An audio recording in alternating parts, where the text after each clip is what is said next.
Hello everyone, আসসালামু আলাইকুম। This is শ্রাবণ।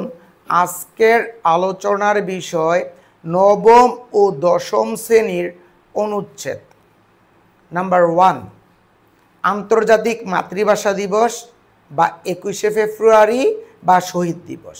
আন্তর্জাতিক মাতৃভাষা দিবস বা 21শে ফেব্রুয়ারি আমাদের জীবনে গৌরবোজ্জ্বল ও একটি সম্মানের দিবস। 1952 সালে আমাদের বাংলা ভাষাকে রাষ্ট্রভাষার পরিবর্তে পূর্ব পাকিস্তানিরা উর্দু করতে চেয়েছিল। আমাদের দেশের ছাত্র জনতা কি করে নাই? এটা মানে নাই। ঢাকা বিশ্ববিদ্যালয়ের ছেলেরা যেমন সালাম, বরকত, রফিক, জাব্বার, শফিউর, নাম না জানা আর অনেকে রাষ্ট্রভাষা বাংলা চাই বলে দাবি করে। তার ফলে পূর্ব পাকিস্তানিরা কি করে 144 দ্বারা আইন জারি করে, কিন্তু আমাদের দেশের ছাত্র জনতা সেটা মানে নাই। তারা কি করে? এই আইন ভঙ্গ করে রাষ্ট্রভাষা বাংলা চাই বলে দাবি করে। এতে করে এই যে রাষ্ট্রভাষা বাংলা চাই বলে মিছিল করে, ওই মিছিলে পাকিস্তানিরা গুলি করে। এর ফলে সালাম, বরকত, রফিক, জাব্বার, সুফিউর, নাম না জানা অনেকে কি হয়? মারা যায়। পৃথিবীতে কোনো দেশ বা কোনো জাতি নিজের ভাষার জন্য নিজের জীবন উৎসর্গ করে নাই। আমরা মাত্র একমাত্র বাঙালি জাতি যে সারা পৃথিবীতে নিজের ভাষার জন্য নিজের জীবন উৎসর্গ করেছি। এর ফলে কি হয়? 2000 সালে ইউনেস্কো আমাদের এই বাংলা ভাষাকে আন্তর্জাতিক মাতৃভাষা দিবস হিসাবে স্বীকৃতি দিয়ে থাকে। এর ফলে আমাদের এই মাতৃভাষার গৌরব বা মর্যাদা সারা পৃথিবীতে ছড়িয়ে পড়ে এবং সারা দেশের মানুষ এই আমাদের বাংলা ভাষাকে আন্তর্জাতিক বাংলা ভাষা হিসাবে পালন করে। এই যে 21শে ফেব্রুয়ারির সময় আমরা কি করি? সবাই সকালবেলা ঘুম থেকে উঠে শহীদ মিনারে যাই, ফুল দেই, তারপরে আমরা বলি আমার ভাইয়ের রক্তে রাঙানো 21শে ফেব্রুয়ারি আমরা কি ভুলিতে পারি, এই গানগুলো আমরা বলে থাকি। 1952 সালে যারা মারা গিয়েছে তাদের স্মরণে স্কুল কলেজে বিভিন্ন সাংস্কৃতিক অনুষ্ঠানের আয়োজন করা হয়। তারপরে যারা মারা গিয়েছে তাদের স্মরণে মিলাদ ও দোয়ার আয়োজন করা হয়ে থাকে। নাম্বার 2, বই মেলা একটি আকর্ষণীয় মেলা। বই মেলা হলো বিভিন্ন লেখক পাঠক এর মিলন মেলা। বই মেলায় কি করা হয়? বিভিন্ন বই সাজানো হয় এবং সুন্দরভাবে সাজানো হয় এবং বিক্রি করা হয়ে থাকে। আমাদের দেশে 1972 সাল থেকে বই মেলার যাত্রা শুরু হয় এবং 1985 সাল থেকে আমাদের দেশের বই মেলার নামকরণ করা হয় অমর 21শে বই মেলা। এই বই মেলা প্রত্যেক বছর ফেব্রুয়ারি মাসে বাংলা একাডেমির সামনে পুরো 1 মাস বই মেলার আয়োজন করা হয়। ওই বই মেলা আমাদের সমাজে বিভিন্ন শ্রেণীর মানুষ গিয়ে থাকে এবং ডাক্তার, ইঞ্জিনিয়ার, শিক্ষক, ছাত্রছাত্রী, লেখক, কবি, সাহিত্যিক বিভিন্ন শ্রেণীর মানুষ বই মেলায় প্রেজেন্ট থাকে এবং বিভিন্ন মানুষ তাদের ইচ্ছা মতে বিভিন্ন ধরনের বই কিনে থাকে। বই মেলায় কি হয়? বিভিন্ন ধরনের সেমিনারের আয়োজন করা হয়। বিভিন্ন ধরনের কবি, সাহিত্যিক ও ঔপন্যাসিক ওরা ওই বই মেলায় থাকে এবং বই সম্পর্কে বক্তৃতা দিয়ে থাকে। তারপরে লিখবা, কিছুদিন আগে আমি এবং আমার কয়েকজন বন্ধু বান্ধব মিলে বই মেলায় গিয়েছিলাম। বই মেলায় ওইখানে আমার সমবয়সী অনেক স্টুডেন্ট ছিল। ওই বই মেলায় আমি অনেক বই পছন্দ করেছিলাম, কিছু বই কিনেও ছিলাম। পর্যাপ্ত টাকা না থাকার কারণে আমি বেশি পরিমাণে বই কিনতে পারিনি। বই মেলা সত্যি একটি আকর্ষণীয় মেলা। প্রত্যেকের উচিত বই মেলায় যাওয়া। যদি বই মেলায় যাওয়া হয় তাহলে বই পড়ার প্রতি আগ্রহ সৃষ্টি হয় বা বই কেনার প্রতি আগ্রহ সৃষ্টি হয়। এর ফলে মানুষ বই পড়ে নিজেরা আলোকিত হতে পারে, সমাজকে আলোকিত করতে পারে, সারা পৃথিবী সম্পর্কে জ্ঞান অর্জন করতে পারে। বৈশাখী মেলা। বৈশাখী মেলা হলো বাঙালি জাতির একটি ঐতিহ্যবাহী মেলা।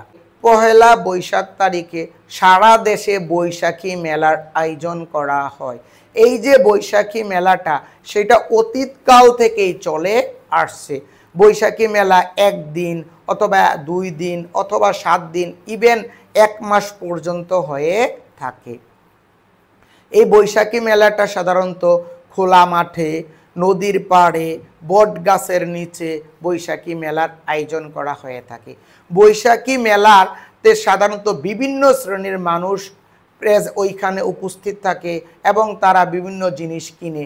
বৈশাখী মেলায় সব ধরনের খাবারের সামগ্রী যেমন মিষ্টি, জিলাপি, বিভিন্ন ধরনের কেক, তারপরে বিভিন্ন ধরনের পিঠা সব কিছু বৈশাখী মেলা থাকে।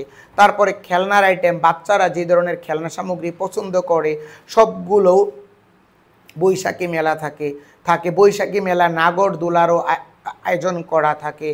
চকলেট, চুইংগাম, আচার, বিভিন্ন ধরনের খেলনা সামগ্রী, মাটির তৈরি জিনিস, তারপরে কাপড়ের জিনিস, কাঠের তৈরি জিনিস পর্যন্ত বৈশাখী মেলা থাকে। বৈশাখের ফলগুলো বৈশাখী মেলায় থাকে।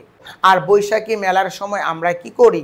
নতুন বছরকে স্বাগতম জানাই এবং ওই সময় আমরা মানুষ কি করে বৈশাখীর পোশাক পরে, তারপরে রমনা বটমূলে যায়, তারপরে এসো হে বৈশাখ এই গানগুলো বলে ঐতিহ্যবাহী পোশাক পরে বৈশাখী মেলায় কি করে দোকানদাররা হালখাতা খোলে, তারা তাদের যাদের কাছে টাকা পাও না তাদেরকে ইনভাইট করে এবং বিনিময়ে তাদেরকে মিষ্টি বিতরণ করে ওরা তাদের পাওনা টাকা পরিশোধ। স্বাধীনতা দিবস 26শে মার্চ স্বাধীনতা দিবস। 1970 সালে আমরা নির্বাচনে জয়লাভ করেও আমরা কি করতে পারি না? ক্ষমতা অর্জন করতে পারিনি। 1971 সালে নিরীহ নিরস্ত্র ঘুমন্ত বাঙালির উপর পশ্চিম পাকিস্তানিরা ঝাঁপিয়ে পড়ে নির্বিচারে মানুষ খুন করে, বাড়িঘর পুড়ে ফেলে, যাকে পায় তাকেই মেরে ফেলে। আমরা দীর্ঘ 9 মাস যুদ্ধ করে অনেক কষ্ট সাধনের ফলে আমরা স্বাধীনতা অর্জন করেছি। এই যে স্বাধীনতা অর্জন করেছি, কারণ স্বাধীনতা অর্জন করা কিন্তু এত সহজ না। পৃথিবীর অনেক জাতি আছে অনেক বছর যুদ্ধ করেছে কিন্তু স্বাধীনতা অর্জন করতে পারেনি। আমরা সবাই মিলে একসাথে যুদ্ধ করেছি, সবাই একসাথে যুদ্ধ করার কারণে আমরা স্বাধীনতা অর্জন করতে পেরেছি। এই 26শে মার্চ এই স্বাধীনতা দিবসে মানুষ কি করে? সকালবেলা ঘুম থেকে উঠে কালো পোশাক পরে, কালো ভেস্ট পরে বিভিন্ন স্কুল, কলেজ, তারপর বিভিন্ন ধরনের বড় বড় প্রতিষ্ঠানগুলোতে কি করে যারা 1971 সালে মারা গিয়েছে তাদের স্মরণে বিভিন্ন ধরনের বক্তৃতা, আলোচনা করা হয় এবং যারা মারা গিয়েছেন তাদের স্মরণে কি করা হয়?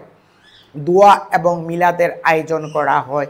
মোবাইল ফোন, যে ফোন এক স্থান থেকে অন্য স্থানে সহজে নেওয়া যায় সেটা হলো মোবাইল ফোন। দেখো আমরা সহজে কিন্তু মোবাইল ফোন এক স্থান থেকে অন্য স্থানে সহজেই পকেটে করে নিয়ে যেতে পারি। অতীতকালে কিন্তু মোবাইল ফোন ছিল না। অতীতকালে ছিল টেলিফোন, যেটার সাথে তার সংযুক্ত ছিল। ইচ্ছা করলে আমরা এক স্থান থেকে অন্য স্থানে নিতে পারতাম না। এই মোবাইল ফোন আবিষ্কারের ফলে সারা পৃথিবীতে যোগাযোগ ব্যবস্থা একেবারে সহজ হয়ে যায়। অতীতকালে যোগাযোগের একমাত্র মাধ্যম ছিল চিঠিপত্র। এখন আর চিঠিপত্রের প্রয়োজন হয় না। আমরা ঘরে বসে পৃথিবীর যে কোনো মানুষের সাথে কথা বলতে পারি, যে কোনো মানুষের সাথে সুখ দুঃখ ভাগাভাগি করতে পারি।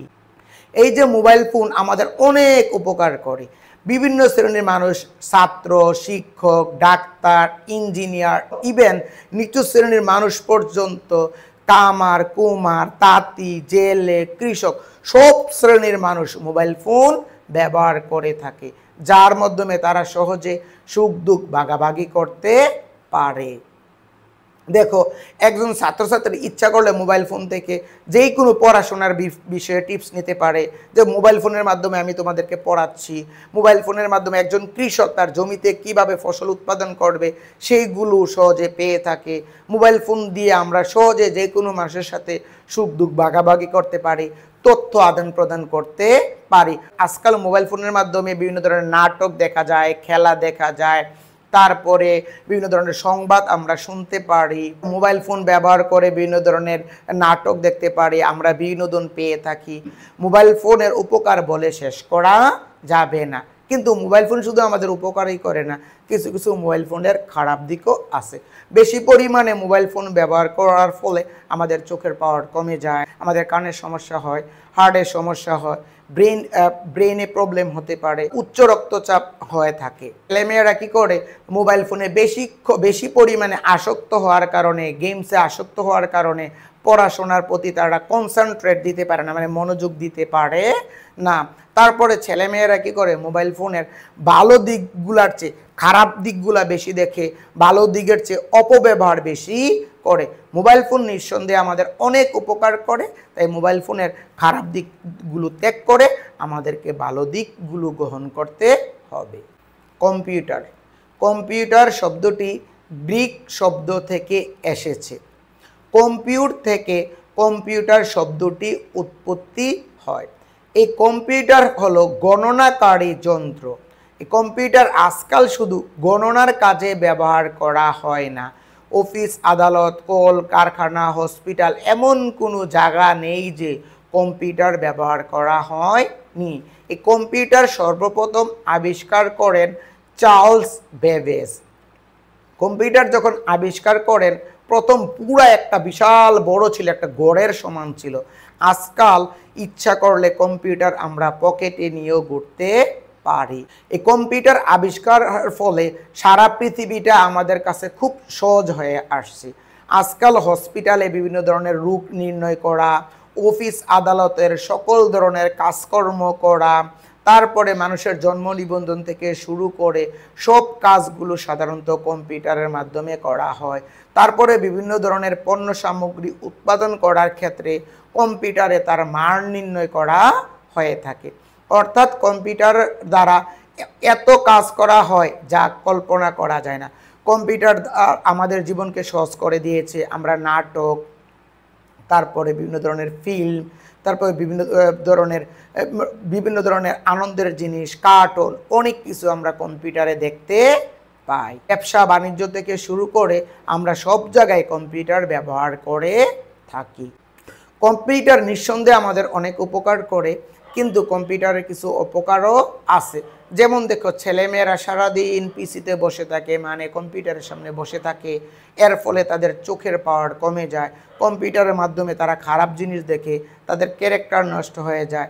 সারাদিন কম্পিউটারে গেমস খেলার কারণে তারা পড়াশোনার প্রতি মনোযোগ দিতে পারে না। বেশি পরিমাণে কম্পিউটার ব্যবহার করলে উচ্চ রক্তচাপ হয়ে থাকে, হার্টের সমস্যা হতে পারে, মাথা ব্যথা হতে পারে। তাই কম্পিউটার ব্যবহার করার ক্ষেত্রে আমাদের একটু সচেতন হয়ে ব্যবহার করা উচিত। কম্পিউটার আমাদের নিঃসন্দেহে অনেক উপকার করে, এই যে কিছু কিছু অপকারও করে থাকে। আমরা কি করব, কম্পিউটারের খারাপ দিকগুলো পরিহার করে ভালো দিকগুলো ব্যবহার করতে পারবো, তাহলে আমরা সুন্দরভাবে পৃথিবীতে বসবাস করতে পারবো। প্রিয় শিক্ষার্থীবৃন্দু, এই ইউটিউব লাইনে আমি একেবারেই নতুন। আমি কিছু ভিডিও দিয়েছি, ইনশাল্লাহ স্টেপ বাই স্টেপ ইন ফিউচারে নবম, দশম, একাদশ ও দ্বাদশ শ্রেণীর সকল বিষয় স্টেপ বাই স্টেপ দিব। তোমরা আমার চ্যানেলটা সাবস্ক্রাইব করে দিয়ে পাশে থাকবা। Keep watching my videos. Till then, আল্লাহ হাফেজ, আসসালামু আলাইকুম।